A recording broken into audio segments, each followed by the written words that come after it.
8, 7, 6, 5, 4, 3, 2, 1.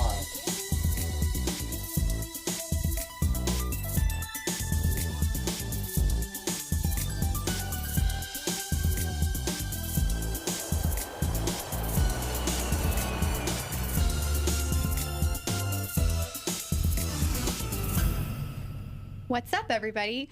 You're watching NASA in Silicon Valley Live for December 6th. I'm your host, Cassandra Bell. And if you didn't know, this is NASA in Silicon Valley Live, a conversational talk show out of NASA Ames Research Center with the various scientists, engineers, and researchers and all around cool things that you need to know about. I'm here with my co-host, Abby Tabor. Hey, Cassandra. Hey, everybody. Welcome back. Thanks for joining us again. If you like that nerdy NASA news, we are simultaneously live on Twitch, YouTube, and Facebook. But if you want to join us in the chat and ask our guests questions, you got to join us on Twitch. So that is twitch.tv/NASA. And if you can't catch us live, no big deal. We'll have the video on demand later, including on NASA TV. And if you want to listen to the audio-only version, you can catch us on your favorite podcast service. So today, I'm very happy to introduce you to our special guests, Andrew and Jim. Can you tell us your full name and just a little bit about what you do here? Sure. My name is Andrew Helton, and I'm a research scientist here at NASA Ames, and I study evolved stars, so stars nearing the end of their lifetimes. Ah, interesting. Cool. And I'm Jim DeBiser. I'm a scientist here at Ames as well.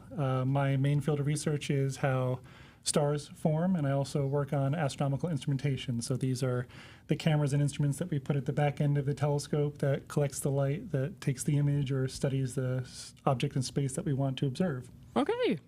That's pretty essential for astronomy, Certainly is. right? Yeah.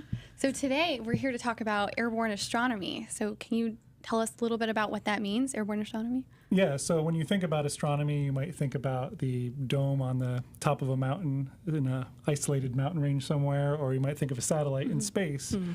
But one of the other places you can do astronomy is from the atmosphere, and that can be from a balloon or from a sounding rocket. But what we're going to concentrate on talking about today is astronomy from planes, so putting a telescope on a plane to observe space. Okay. Telescopes on planes. That's clearly awesome, a telescope on a plane, but why would you do that? What's the advantage? Sure, there are a number of different advantages to having a telescope on a plane. You can imagine that not all astronomical events happen at the same place on the surface of the Earth. And so sometimes you might need to take your observatory to where that event's going to occur. And of course, a plane's a mobile platform, so you can go anywhere you want. Yeah. And so that's one reason. Also, you have people on board. So if you have problems with your instruments during a flight, rather than being stuck in space where you can't access them, you're right there. And so you can work on it. The plane comes home every night, and so you can make changes to the instrumentation. You can make repairs as they're needed. Right, right. And then in addition, since you're flying on a plane, you can get up into the atmosphere where you can start to see emission that you wouldn't otherwise be able to see from the ground. You start to see wavelengths of light that are impossible to detect from a ground-based observatory. Okay, tell us more about that. What is a wavelength of light that we're not going to see down here? So, for example, our eyes are sensitive to optical light, so the visual portion of the spectrum, which is actually just a very small fraction of the total spectrum of light. Like the rainbow? Like the rainbow, yeah. The That's rainbow the is visible just a section, very, very right. narrow portion of all of the electromagnetic radiation spectrum. And so if you're wanting to observe in the infrared portion of the spectrum, which is a wavelength just a little bit longer than visual, you're not going to be able to see that from the ground because the atmosphere absorbs most of that. Okay, so infrared is like remote controls, right? Like for the TV, that's how that works to change the channel. That's right. And so your eye can't see it, right? But you clearly see that it's affecting your television, right? And that's infrared radiation, and that's what we're looking at. That's what you're looking at. Oh, Awesome. Light we can't see with our Light that you eyes. can't see with your eyes. That's Okay. right. Well, I think we have an infrared camera to see what we look like in awesome. infrared. Nice. Let's bring that There up. it is. There's Andrew and Jim. Hi, guys. Infrared. Awesome. And so here, this is emission from warm objects, right? And so if you're looking at this display here, anything that's dark is cool for the most part, although Jim might talk about that. Anything that is bright is warm. And the exception... So yeah, you see my forehead and my mouth are pretty hot because they're the sort of the brighter yellow colors. My nose is cold; it's darker. My glasses look very dark, but that's not because it's cold. It's because the infrared light can't actually go through my glasses. If I take off my glasses, you can see my eyes. They're pretty hot, but I put my glasses back on, and then the infrared light can't penetrate through that. Okay, very cool. Very cool. Didn't you tell us this is like predator vision? Yeah, that's right. Is that true? That's right. It's similar Essentially. to what Predator saw heat, and so when he was looking for his victims, he looked with heat vision. Okay. Good to know. I have a question from the chat from Bandit CRN. Why is it important to use an infrared telescope for space exploration, and what do you hope to learn from this? So, like, why would you look at this kind of light? Right. So, as Andrew said, the optical light that we see with our eyes are only a very small part of the entire electromagnetic spectrum. So, in order to understand what's going on in space, we want to look at other wavelengths to see what other wavelengths these objects emit at. Now, it turns out that stars, the surface of stars, give off light that we see with our eyes, and most of the things that other things that we see are because that light is reflected off those objects to us, so we can see them. But the great part about the infrared is all objects have heat, and that's what the infrared traces, and so all objects give off infrared light. In fact, a majority of the light in the universe is given off at the infrared wavelength. So it allows us to observe almost every astronomical object in space at a very interesting wavelength that we can't see with our eyes. Okay, so you said we can see things in infrared that we can't see in visible light. So I think we have a picture of visible and infrared light to sort of Compare what this. Here we go. Right, so here we have an image of the Sombrero Galaxy, and you'll notice that there's a halo of what are isolated stars, mostly isolated stars, but then around the waist of the galaxy, there are these dark lanes, and those dark lanes are lanes of gas and dust, and they're dark because they're absorbing a lot of that visual light, the portion of the rainbow spectrum that our eyes can see. They're absorbing that material. So if we go to the next If we image, go into infrared, here same we go. galaxy. Wow. Same galaxy, but now you'll notice that what was dark in the last image is now illuminated because it's emitting the infrared light. So So that it's pink- absorbing the optical, but it's emitting in the infrared. And you don't see the stars And you anymore. don't see the stars as well. Okay, so that pink is the dust glowing. And that's the dust glowing. Okay. Yeah, that's right. Very cool. Yeah, so the other advantage about working in the infrared is it has a penetrating power. And what I mean by that is a lot of times in the center of galaxies or where stars are forming, they're surrounded by a lot of gas and dust, which makes it impossible for us to see what's going on with our eyes or with optical wavelengths. But the infrared light comes through, so we can detect that and we can see how stars are forming. So the analogy to that is firefighters, when they go into a burning building, there's a lot of smoke. They might not be able to see the people they're trying to save if they don't have goggles, which are IR goggles, which allows them to see through the smoke and see the heat signatures of the people, the bodies of the people who they're trying to save. So Very it's a very practical. similar, technology in what we're doing in astronomy. So That is cool. So that sounds like a very on-the-ground kind of use for infrared, but why would we use airplanes to do infrared astronomy? Airplanes, as I mentioned earlier, allow us to get up higher into the atmosphere, and infrared is absorbed in our atmosphere by water vapor. And water vapor is very efficient at absorbing infrared radiation. And so in our atmosphere, it turns out that most of that water vapor is at the lower levels of the atmosphere. And if you get as high as what we call the stratosphere, it becomes very dry. And so you can now see in the infrared. It's now transparent where we're trying to observe. Okay. And so we have once it gets to the stratosphere, yeah. Okay, so I think we have an illustration We to do. sort of show what that is, what we mean by the stratosphere. And maybe while we're waiting, here we go. Here we go. So yeah, you'll see there's two layers of the atmosphere here. There's these rays of infrared light, which are shown as red. And you see as they come down through the stratosphere and into the lower atmosphere, they start to become attenuated or drop off. And the light doesn't make it all the way to the ground. However, there's a plane there in the stratosphere where it's intercepting that infrared light. So that could be the light from an astronomical object, for instance. And so that's the reason why we try to get up there into the stratosphere. Yeah. A bunch of people want to know, like, Resonator Games is asking how high do these telescopes fly? So what's the altitude for SOFIA right there? Normal cruising altitude for when we're doing observations is anywhere between 39 and 43,000 feet. Okay. So what is that in relation to where a commercial plane would fly? So a commercial plane flies about 35,000 feet. Okay. But at that height, it gets us above 99% of the Earth's water vapor in the atmosphere. So When we're up around 40. around 40,000 feet, Okay.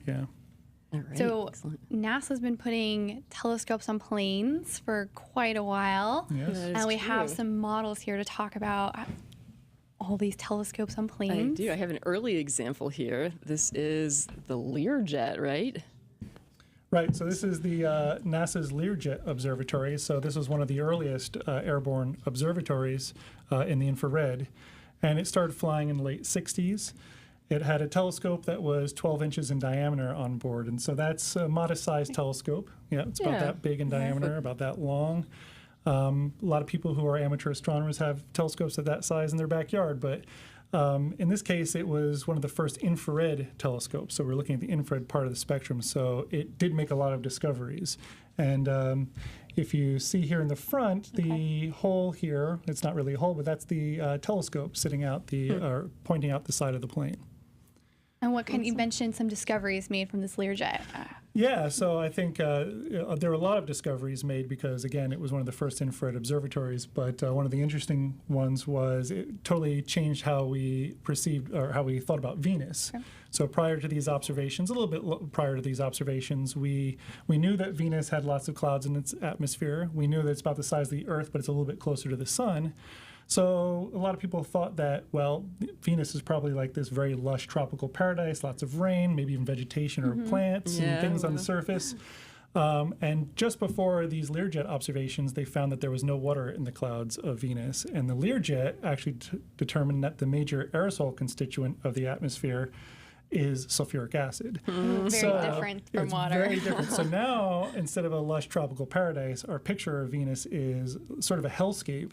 It's so hot on the surface it melts lead and it rains battery acid. Not a good vacation spot. No. We're not going there anytime soon. Yeah, no. Okay. So that was a cool finding from the Learjet.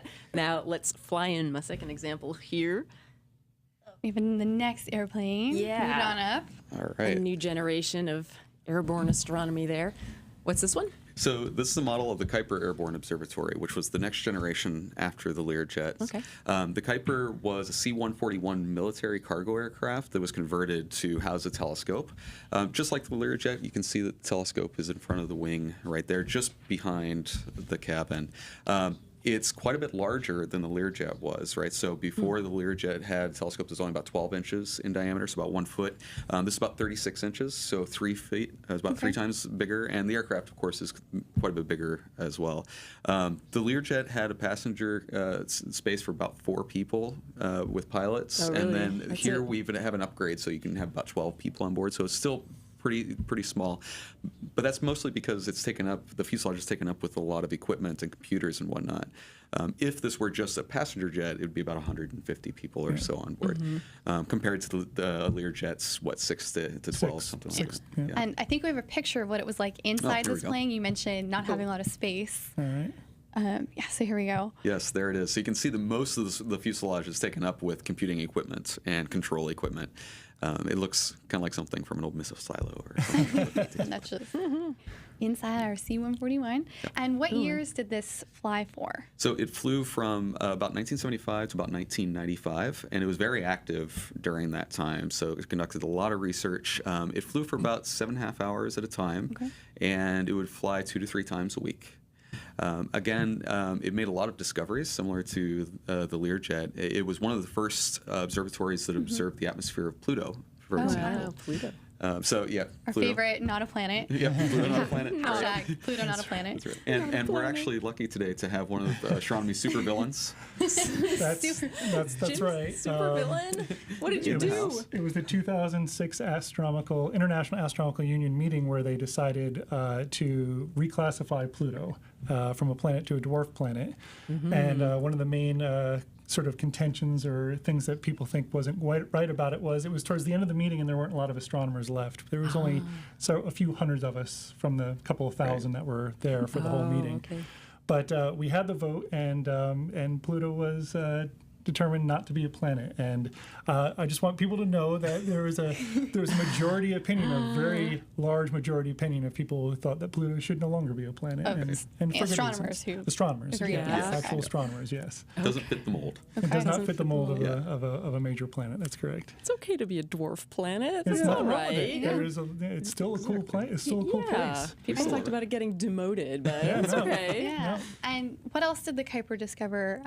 Studied lots of things, you said. Well, another one that people find very interesting is the discovery of rings around the planet Uranus Oh, was really? also done by Kuiper. So that's another popular one. Very cool. Very cool. Those are some pretty big discoveries. I know. Yeah, they are. That's Yeah, exciting. that's definitely true. Awesome.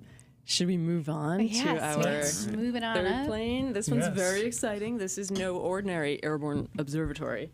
It is the biggest, the The world's largest. largest, airborne most observatory. modern. And this is what you guys work on, right? That's right. That's right. So this is SOFIA. This is the Stratospheric Observatory for Infrared Astronomy.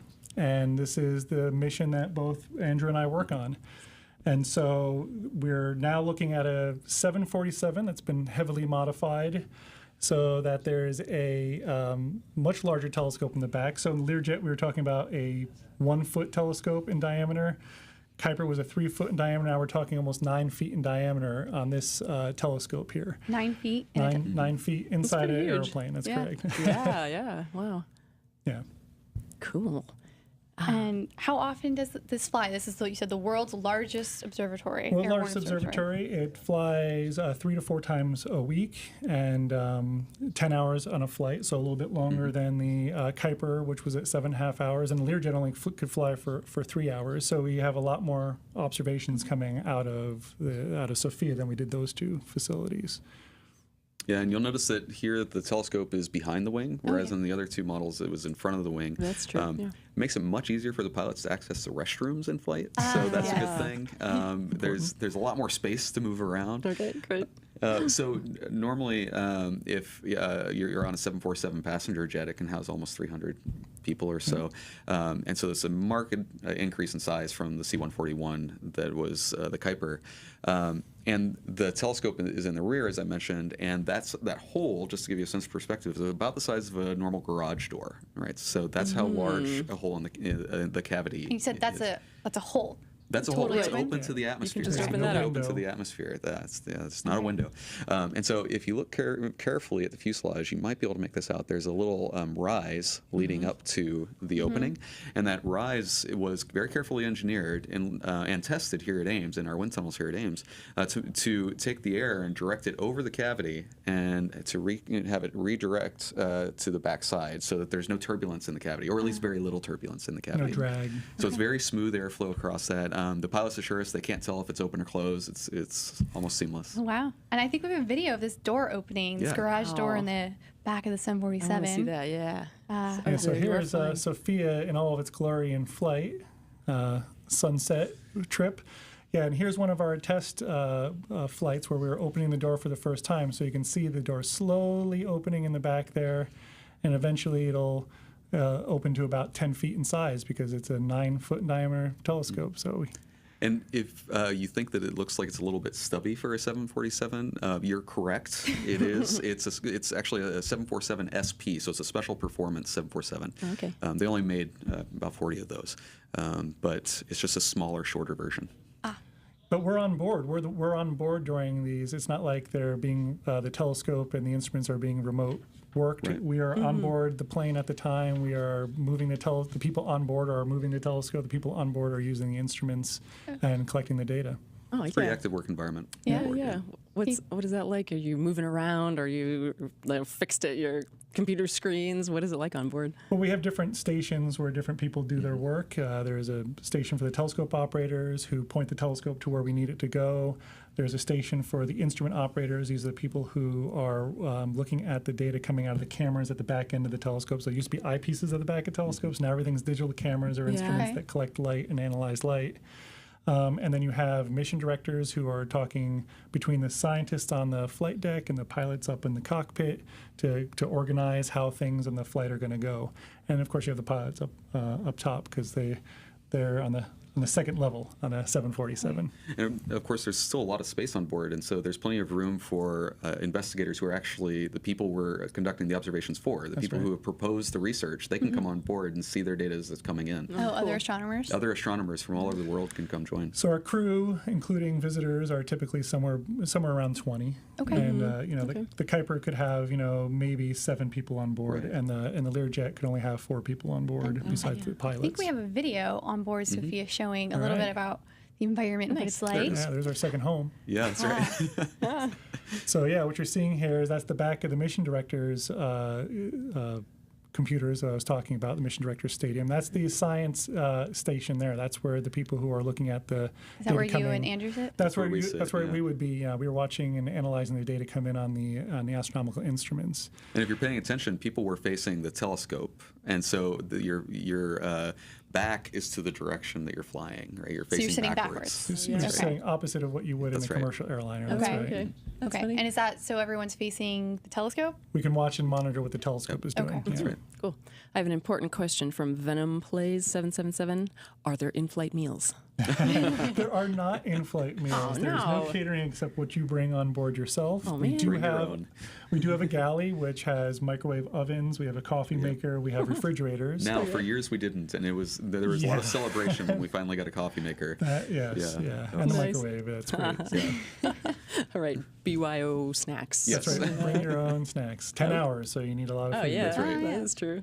Oh my gosh, you get exactly what you want then. Yeah. Right? Yeah, lunch is at midnight, so you have to pace things Okay. That's great. Because you're flying all night. all night long. Yeah. Okay. Yeah, cool. But I mean, we could actually observe infrared in the daytime as well, but we use optical cameras to find where we are in the sky, and so that's why we have to observe at night. Makes All right. sense. I'm getting a lot of questions. How about we move on to Yes. our first segment, rapid fire questions. You Rapid ready? fire. All right. Ready?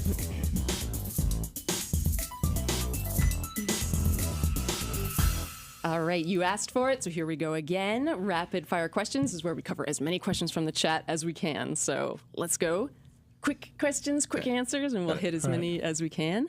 There was a good question. Well, first of all, what's the observing cadence for Sophia from Cora Accretion? So we typically observe 3 to 4 nights a week, and then that will occur on over a span of 2 to 3 weeks.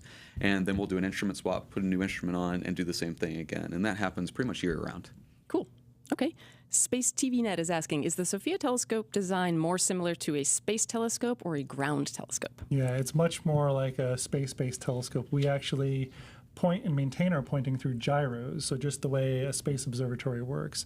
And so, yeah, when you're in flight, there's turbulence. The telescope looks like it's bouncing around. It's not actually bouncing around. It's actually stabilized, inertially stabilized with respect to the stars. So that means it's not moving. Everything you're seeing is us bouncing around the telescope. So it's much more like a space-based If you're telescope. not careful, it can give you a sense of seasickness just Yeah. trying to watch it because Yeah. it moves around a lot. Yeah. Yeah. I think we're going to see some of that later. That's pretty cool. Why use a plane? Are there advantages as opposed to common satellites? Could you review that a little bit for 8-Bit Pepper? Right. So I mentioned easy access, which is a really big one. You know, if you launch a satellite and something goes wrong, either you're out of luck and it's just a lost mission, or it's a very expensive process to go about fixing it. Okay, Right. It takes right. a dedicated mission to fix it. Here we don't have that problem. Since we come home every night, we can address any issues that might arise. So that's one of the big advantages of being on board a plane as opposed to a satellite. The other one is we can upgrade the technology. When you plan for a satellite mission, by the time you actually launch the mission, it's a couple decade-old technology. Right. Since we come home every night, we can put the latest technology on board and try things out, and maybe even be a pathfinder for technologies that are used on future satellites. Oh, yeah. We've had a number of upgrades just over the last few years. That's correct. Yeah, that's right. cool. Yeah. Awesome. Bag of Spaghetti is commenting, that is pretty cool. And Fergus Digmus says, this is an incredible piece of engineering. And it is, and is, just yeah. you wait. There's more to come. Why a bay door instead of a window from Resonator Games? Yeah, so question. there's 2 reasons. One, since we're looking in the infrared, we are looking at heat, as we were talking about. We want the telescope as cool as possible. So at the higher altitudes that we're flying, we can get, minus 30 degrees Celsius, so it gets very, very cold. And we want our telescope to be cold because that gives us less background emission from the telescope. So that's one reason why we kind of want to open. It's sort of passively cooled by the atmosphere. But the other reason is there's very few materials that we can make a large window of this size out of that allows us to look at all of the wavelengths of infrared light that we're interested in looking at. Like I said, my glasses earlier are made of material that block infrared light at the wavelength that camera. So our cameras look at a very broad range of wavelengths, and there just isn't material available in this size that would be a garage door size sheet of diamond. Of diamond. That would work. Well, That would work. That sounds heavy. You don't have that? And Expensive difficult to as well. make. All right. So many good ones. Are cosmic ray strikes an issue for SOFIA data? Core accretion. For much of our data, it's really not. And even for our optical cameras, where it is more of a problem, if you're taking a lot of images sequentially, then it's easy to remove cosmic ray hits. Okay. So most of the time, it's not an issue. Even for our optical cameras, we can deal with that if we need to. Yeah, our detectors aren't as sensitive to cosmic ray hits, and because we co-add data, we take very short exposures and co-add them, it gets averaged out. Any cosmic rays get averaged out. Mm-hmm. Okay. What's the distance that SOFIA can see in terms of light years, basically, from David Espel? Well, that's a tough one because it depends on how bright something is. So we did recently observe a quasar or something like that was at it was a lens galaxy. Lens galaxy yeah, that was at a very high Z. Z is 6 or something like that, maybe even more. What's that I don't even mean? remember. So what that means is it's very close to the dawn of the universe. So in terms of light years, again, it's all dependent on how bright the object is. Okay, so it's more about in brightness. that case, More about brightness. we were able yeah. to do it just because there was something in front of it that acted as a magnifying glass. As a lens. Okay. And so that's why we were able to observe that. Okay. Interesting. Maybe this is related. Solar Captain's asking, is SOFIA going to be able to see further away than the observatory telescopes? I think ground-based observatories, I suppose. Yeah, again, it all has to do with the brightness of the targets that you're looking at. Yeah. So we can see things very far away as long as they're bright. And mostly that's a function of the size of the telescope. So the bigger you go, the easier it is to see faint objects, which may be farther away. Right? Yeah, and most of the wavelengths that SOFIA works at, we are now the largest observatory that there is. So there is the most light collecting power that we can get out of any facility is with our large telescopes. Right, and there really is very little way to upgrade the size on an aircraft, right? Because the fuselage of a 747 is about as big as it gets. You can go a little bit larger, but it's not going to actually increase the size of your telescope very much. We can't get a bigger telescope on board. You just can't squeeze in anything else. All these upgrades from the early airborne observatories to now, the bigger plane was to get the bigger telescope. That's right. That's right. Okay. That's right. Yep. Okay. Maybe one more, because I've got a bunch of questions that are going to come up in the next section. Yes. So we're going to hold on to those. Let me see. Is the data recorded during these missions available to citizen astronomers from Fourth and That's a Inches? good question. So yeah, we do archive all of the data that we have. Most of our data is from people who have proposed to use our facility and have gone through a selection process. They have a proprietary year to look at it and do what they want with the data. But then after that, the data is public. You can go to our data website and download it. You just have to register your email, and that's it. So anybody could use it. We do also have a number of what we call director's time programs, and those are data that we observe and then make it immediately available to the world. So anybody can look at that data right now. In fact, just a few days after it's been observed. Oh, cool. Cool. These are great questions. Yeah, and there are lots more. But We'll get to those later. Yep. So this is a reminder that you're watching NASA in Silicon Valley Live. And today we're talking about SOFIA and airborne astronomy. Have questions? Put it in the chat. And we will get to them when we can. But we love your questions. Yep. We're saying goodbye Bye to Jim and Andrew. Jim and Andrew. Thank you for joining us. And now we will shortly have with us our guests, Kim and Ken, Kimberly Eniko and Ken Bowers. Welcome. Thank you both for joining us. Let you get settled here. Yep. Yes. So Please be here. all tucked in. Yes. All good.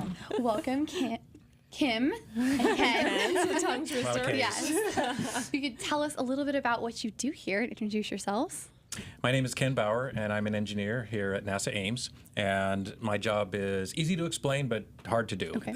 I plan missions for SOFIA, the airborne observatory. Very good.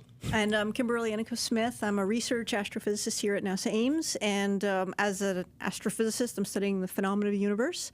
And I also do a lot of design and evaluate missions to study the universe. Okay. So a lot of people are using SOFIA to do a lot of different science. Can you give us a little taste of what kinds of things you observe and study? Absolutely. As Jim and Andrew were talking you through this amazing, the world's largest flying observatory, we have astronomers from all over the world applying for time to study the infrared universe. And a lot of their science is all about our origins. You know, how did we get here? Science about what are the conditions under which stars can form, the stellar nurseries. How do planets form? How do atoms, ions, molecules in the universe get into planetary systems? And we study a variety of objects from nearby, like comets and asteroids and planets in our own solar system, to star formation regions all over our own galaxy, the Milky Way. There are a variety of shapes and sizes. It's amazing how many astronomers want to study dust. Dust. It's a very big thing. Dust is where, you know, a large fraction of the light in the universe is irradiation with dust. We also study other galaxies outside of our own Milky Way, even some of these lens galaxies that Andrew had talked about. Okay. Cool. Yeah. So we talked a little bit about all these cool things that SOFIA is looking at, but how you talked about planning these missions. Yep. So that goes into how we do that. Can you explain about that for us? Sure. It starts more than a year before we fly a mission, and that's when we ask people, what do you want to look at? So scientists all over the world propose observations that they want to make. And then we take all of those, and there's about 5 times as many proposed observations as we could possibly observe. We put those in front of a panel of esteemed scientists, and they rank them for merit. And the list comes to me, and I only get the top 5th, and the names are taken off. And my job is to try to schedule all of those observations. Okay. It's a complicated jigsaw puzzle because the Earth goes around the sun, and you see different stars at different nights, and the Earth is spinning as well, so the stars are rising and setting. And if you look at the airplane, you'll notice that the telescope is always on the left side of the airplane. So that means that if I want to look at a star in the north, I'm going to fly the plane to the east. If I want to eventually come home, which we'd like to do, so we can fly the next night, I need to find a star in the south to observe at the right time of the night. So it's a big jigsaw puzzle, and the pieces change every time you put one down. Wow. Because the Earth rotates and all the stars are now in a different location. We'll be tuning our flight plans from 10 weeks before we start flying, a particular clump of them. Okay. And we'll even be adjusting it the day of. Wow. Because most airplanes do care about wind, but not that much, because you just want to get someplace in an airplane. Right. So where the plane is going is fine. If there's a crosswind, you just lean into it a little bit, and you'll get there a moment later, and it doesn't really matter. We can't do that. We have to point the plane so that the telescope is always looking in the right direction. And if the wind needs to blow us, it's going to blow us. So part of the job of a flight planner is to adapt to the wind and make a flight plan that will work, given all of those conditions. And sometimes we bring the plane down to the southern hemisphere. Astronomers want to look at the southern targets in the southern hemisphere as well. I see. So the plane moves to a different airport and does flight operations out of there, and still doing the flight plan, still the same geometries. You know. So you many mentioned pieces. changing from hemispheres, but if you're flying from the same base night after night, it's the same flight plan every night? So it is never the same flight plan. Even if we wanted it to be, it's never the same flight plan because the winds change a little bit. And even if you just say, I'll fly last night's flight plan over tonight, well, the Earth has gone a little ways around the sun. And so And things have the shifted about position- 15 minutes. in the It's sky. constantly changing. Yep. Yeah. So That's crazy. So- Okay, lot. so we're talking a lot about the plane moving all the time, all these factors affecting it. I mean, the wind is blowing it, the stars are moving. I've been on a plane. I know there are times when I can't even stand up because the plane is shaking so much. And there are a bunch of questions here from Resonator Games, Grutfeld, Core Accretion, Gamez 76. Everybody wants to know, how do you stabilize the telescope? So let's go to our next segment, Explain It Like I'm 5.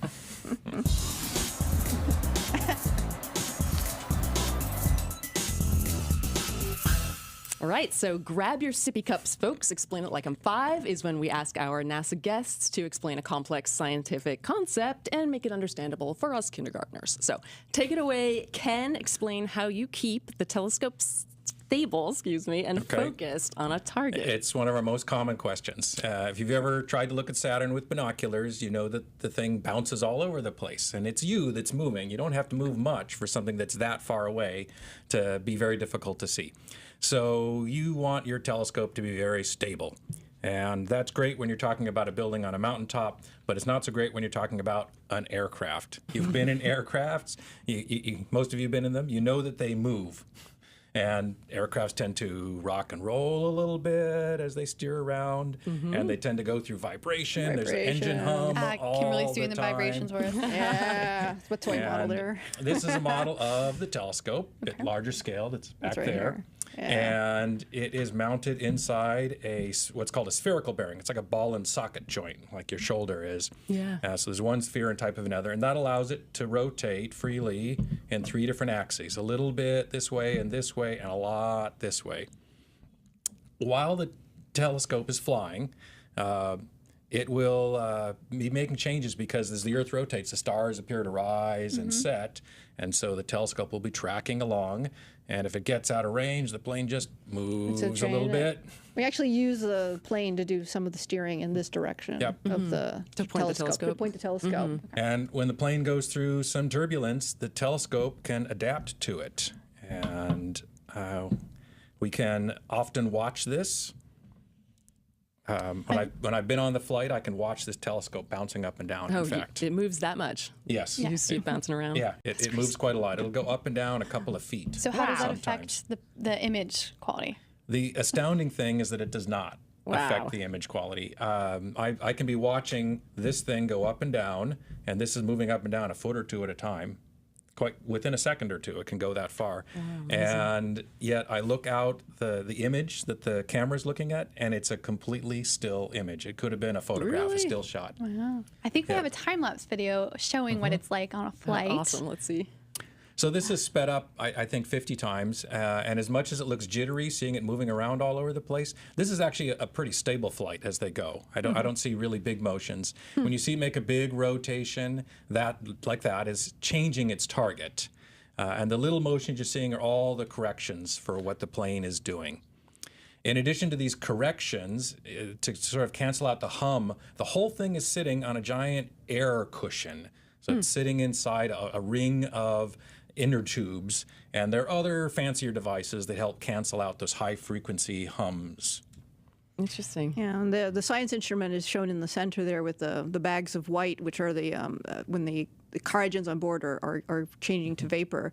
And so that is just taking the spectra of the target, and there's an electronics rack over to the right, and the telescope structure is that blue structure. It's moving quite rapidly in the sped up version. All right. And when you're on board, I mean, you can feel the plane moving, and you're seeing on the screen, and the image is rock steady. You just know the telescope is compensated. Some amazing German engineering. The partner on our SOFIA project is the German Aerospace Center, and they delivered us one awesome telescope. Okay, Yes. sweet. Yeah. So- The short answer to your question is we have really good tools. Yeah, So that's awesome though. Sambone 100 wants to know, does the telescope have adaptive optics? So does it have adaptive optics? A bit. There are some devices on the back, and the secondary can do some motion. It's kind of a technical answer, Okay. so I won't get into too deep questions. And we don't we're not using classical adaptive optics like ground-based telescopes where they use a sodium guide star or anything like that. We don't do any of that, that activity. Most of our adaptive is about canceling vibration. That's right. And His Majesty wants to know, does it adjust by itself or some software? Well, I don't think it's ever going to take care of itself. There are gyroscopes, and there's software in the loop, so the gyroscopes remember what way up is and keep track of make all the corrections for us. But it's all software in the loop, yes. Okay. And we also have the visual centroiding with the images on the star itself. We have 3 guide cameras of large field of view, medium field, and fine field of view, and you're constantly tracking multiple stars. So you can take out rotations and stay on point. The gyroscopes can try to keep you pointed in the same direction, but you don't want to be pointed in the same direction. You want to follow the star as the star moves. Right. Okay. Everything's always moving. I have a message for Troopernix. We're live. Have a question for our guests. Write it in the chat. So I want to get that out there. Gosh, there are so many questions. Somebody, Kira would like to know, what does it mean that you typically fly north-south? So typically, if you've looked at some of our flight paths, I think they heard you say if you want to look south, you have to fly a different direction. So the airplane flies towards its nose, but the telescope only looks out the left side of the aircraft. So if I am flying north, then the telescope will be looking to the west. So I'm looking at some target, some star that is setting in the west.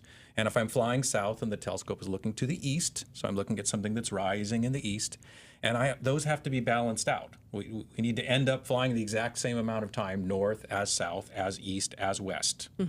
So Ken's often trying to find targets that the astronomers want, but those that are rising and those that are setting. Yes, okay. It turns out that in the south, there's a lot more things that astronomers want to look at in the north. So I spend a lot of time trying to balance. It's where the action of the South universe versus is. north. Yes, it is where the action is. Nathan Maya, I think, is asking if Sophia ever looks back at the Earth in infrared.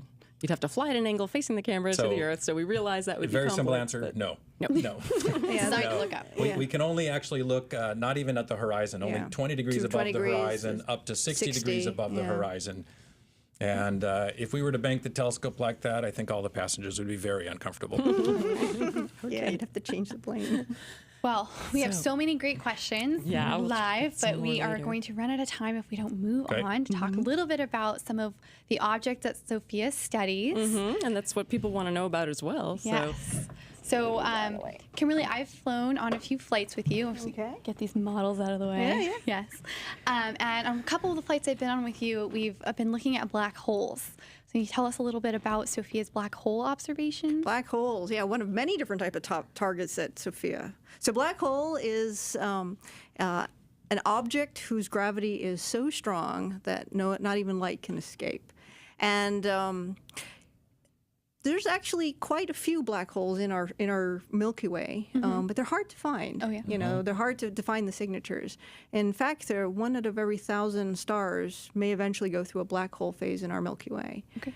You can sort of get a sense of it's very massive. Just imagine our sun, but 10 times the mass of our sun concentrated in an area like New York City is what a stellar size black hole would be. Wow. There's even bigger ones out there. They're called supermassive black holes, and these are the ones that have millions or billions of solar masses. And the center of our Milky Way has a supermassive black hole. It's our galaxy. That's Milky Way is our galaxy, and the galactic a lot center. of astronomers want to look at that. Really? It's like I've planned so many flights. And at it's this in the south. And also there are lots of galaxies outside the Milky Way that the astronomers call them the term active galaxies. And it's because if you were to add up all the light from the stars, they're brighter than what the stars themselves would give off. And they're also emitting at all different wavelengths: X-ray, gamma rays, radio, infrared, visible. These are types of light all the other different types of telescopes use? wavelengths. And a lot of telescopes are looking at this. And then we, with these active galaxies, Sophia's been looking at a few of them. And Like which ones? we recently looked at Cygnus A, which is It's a big 600. one. It's one of the brightest radio galaxies. It was discovered originally in the radio. It's about 600 million light years away, and it is understood to have a supermassive black hole that's about 2 billion solar masses. Oh, 2 billion suns. 2 billion suns. So if our Supermassive. galaxy has 4 million, this one's got about 2 billion. Super massive. And it's eating very actively now. Yeah, because what the is? understanding is, why is it so bright? It's because all the material may be falling into the black hole and emitting at all these different wavelengths. So there's a model to explain what a black hole, an active galaxy with a supermassive black hole, looks like. And it has this dusty ring, which is the material for which is feeding that central part of the black I think we hole. have an illustration of what Yeah, the you brought a Cygnus A picture black of it hole right might there. look like. Cygnus A, here's an artist representation of Cygnus A, and what's striking about it is it's got this dusty ring, you sort of see as this grayish material, and these jets that are emitting from the center, perpendicular, right angles to the ring. And if your clever eye is looking at it, you can see sort of it looks like tinsel, since we're in the Christmas season, tinsel surrounding the ring. Oh, all around that dusty. And that is a representation of magnetic fields. So SOFIA made observations of the orientation of magnetic fields around Cygnus A. Oh, wow. And one hypothesis is it confining the dust and therefore providing unlimited food supply for this supermassive black hole? Awesome. Also, the magnetic fields could be some way to channel the energy, like warping space and time and turning it into a coil, and then being the source of those relativistic jets coming out. Like a So SOFIA is spring, going to be right? studying a lot more of these galaxies with and without jets to see whether what's the strength of their magnetic field. Looking for magnetic fields. That's exciting. Very cool. So black holes are one of my favorite things, but I know you want to talk about some of your favorite things. Can you tell us about some other things that SOFIA studies? What might be one of your particular favorites? What's your favorite? I'll tell you about one of the big challenges that I have in planning is an event called an occultation. An occultation is the general case of an eclipse. So if you've seen a solar eclipse or a lunar eclipse, it's only called an eclipse if the Earth, the Sun, and the Moon line up together. If it's three other objects, like a star and a planet and your eye, that's called an occultation. So it's a general case. And if you participated in last year's eclipse across America, hopefully somebody got to see the complete eclipse. I did not, because it did not happen here in California. It went all the way across the country and missed us. And sometimes you have to be where the action is. And the shadow of the moon is just a small spot compared to the Earth, so we didn't get to see it here. By most observations that I make, it's just a question of saying, is the star up? Can I point at it? But in the case of an occultation, I have to be at exactly the right spot on the Earth to observe it as well. Like in the path of totality. Yep, in the path of totality. And the size of the totality, the size of the shadow is equivalent to the size of the object you're looking at. So a bigger object will cast a bigger shadow, and a smaller object will have a smaller shadow. So we look. The biggest object we've looked at is Pluto. And, Or hashtag not a not planet. a planet, yes. I think we have an animation I was gonna sort of say, show yeah. what an occultation might look like. So we're flying along. You can see the planet, and it's just now moving in front of a bright star. There it goes. And the shadow There's is the now shadow. cast upon the Earth. Sophia is flying through the shadow, and there's a bright flash. So that was the moment where the star and the planet and the shadow on the Earth were all exactly lined up. And we want to try to hit that central flash, it's called. And that's that ideal. can be really tricky to try to hit, even given the shadow's size of Pluto, about the size of Australia.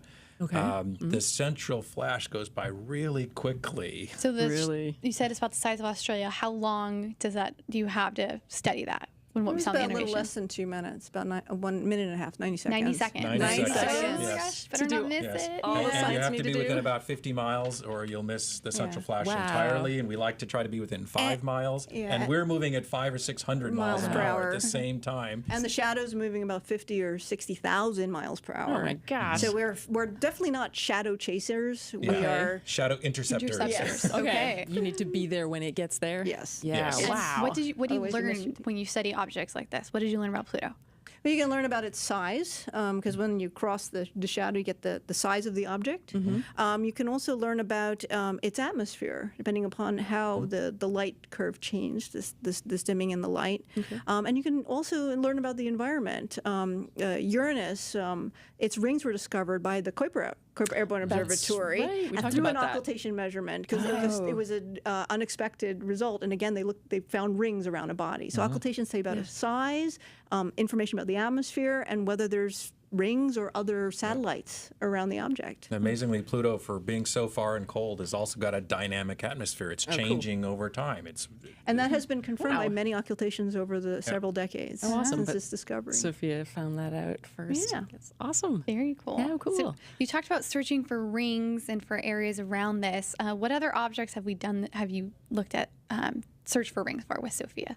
So summer of 2017, we studied a Kuiper Belt object called 2014 MU69. And for the audience reference, I think we have an illustration of what the Kuiper Belt is. Yeah. So run us through Kuiper that. Belt is this region in the solar system out beyond the orbit of Neptune. Yeah. Do we have that image of the Kuiper Belt, Dave?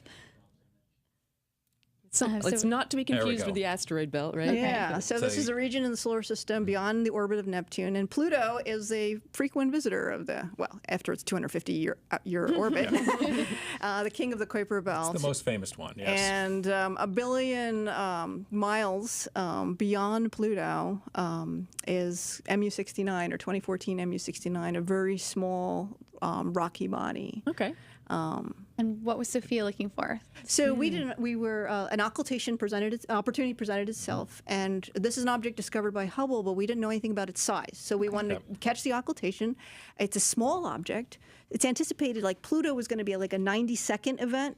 This one Really was going to be less than 2 seconds. Less Maybe- than 2 seconds. Less It than could, 2 it seconds. could even be 1 second. You can do something with that time? Yes. That's crazy. So the shadow of Pluto crossing the Earth was like the size of Australia, or the size of western U.S. from, say, the Mississippi to the Pacific. The size of this 20, 50-mile type object would be the size of Dallas, the city of Dallas, Oh, wow. Texas. So All a right. tiny Yeah. shadow. And we're still at these same speeds. We're traveling this Yep. fast, and the shadow's still traveling that Okay. super fast. So you So had it's to going by walk. 50,000 miles an hour. Don't blink. Yes. No. Yeah. It goes we had by a- very we had a- quickly. So we had a very fast camera on board, just like the same frame rate you get at a movie theater, 20 frames per second. Okay. For something that take 1 or 2 seconds, it would take several measurements, like 10 or 15 images. Okay. Get as And so many it as you was- could in that second and a And half. the event happened, and we actually caught a bit of it, of the occultation, in 2 of our frames. Wonderful. Yeah. And we were also interested in the environment around it. Do these objects have rings or other satellites? Oh, Because okay. when you get that small, the calculations predict that you're in these swarms of different types of lots of bodies. So there could have been debris Lots of and little a lot of whatnot around debris, it. yeah. Okay. Very- Okay. Can you tell us a bit about why we were searching for debris? What other mission was interested in that? That was NASA New Horizons mission. NASA New Horizons flew by Pluto. We have an animation of New okay. Horizons going past Pluto. Dave, can you roll that? There you go. There it is. Grand piano size nuclear-powered spacecraft flying by Pluto, and there's an artist representation of Pluto. The flyby was in July of 2015, and in the distance there is Pluto's moon, Saturn. And so it was Charon, and there was a flyby of Pluto there, and the spacecraft is continuing to exit the solar system, is taking lots of pictures of Pluto and Charon, and when it wasn't slowing down, and so Moving really fast. and yeah, it's on an escape trajectory. And its next target is 2014 MU-69. Okay. So So our Sophia looked occultation with measurement with Sophia was to look for the environment to help inform the flight planners, because this is a year and a half out from their flyby. Flyby is in January 1st, 2019. It's coming up. This New New Year. New A few Year's weeks, Day. yeah. Yeah. So we helped the flight planner teams for New Horizons, get an early glimpse of the environment around their next target. All right. We Make determined sure. it's pretty clean, And so it's they can clean. get close. Yeah. Okay. If Up it had close been and very personal. dusty and chunky, they would have had to stay far away. Well, it'll be exciting to watch New Horizons fly by. So if you want to ring in the new year with NASA New Horizons and learn all about this piano-sized spacecraft, visit nasa.gov/New Horizons. Yeah, and as a quick reminder for everybody watching, this is NASA in Silicon Valley Live, and today we're talking about the world's largest airborne observatory, SOFIA. We're going to have time for another round of questions, so leave your questions in the chat, and we'll try to get as many as we can. You guys up for a few more questions? Bring 'em on. All right. Cassandra, do you want to switch back and forth so we can hit a bunch? Sure. I see Sneaky Rhino 1 wants to know, how long does Sophia stay in the air, and does it refuel? How long does it stay in the air? Typically, it's a 10-hour mission. So Mm-hmm. from wheels up to wheels down is about 10 hours.